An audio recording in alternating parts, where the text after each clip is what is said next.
প্রয়োজনে, আবারও বলি, প্রয়োজনে আপনারা সিলিন্ডার পুরাতন লাগান অথবা নতুন লাগান, তাদের সাথে আপনি শর্ত যুগে দেন যে সিলিন্ডারটা রিটেস্ট করে সার্টিফিকেট দিয়ে আপনি আমাকে দিবেন।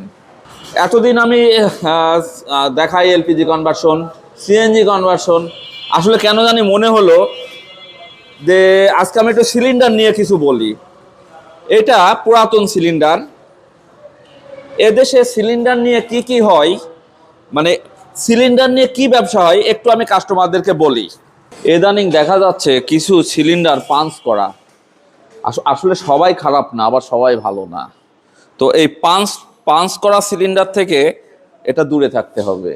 তো আপনারা আপনার শখের গাড়িতে বলেন, আপনার ব্যবসায়িক গাড়িতে বলেন, আপনারা যারা গাড়িতে সিলিন্ডার লাগাচ্ছেন, আসলে সাধারণ তাদেরকে, যারা সিলিন্ডার লাগায় মানে গাড়ির মালিক, আসলে তাদের জানার বিষয় না এটা পাঞ্চ করা বা পাঞ্চ করা না, কারণ তারা জানে না।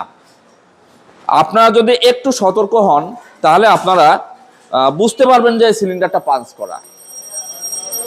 তো আপনারা যারা সিলিন্ডার কিনবেন একটা অথেন্টিক জায়গা থেকে কিনবেন, একটা ভালো প্রতিষ্ঠান থেকে কিনবেন।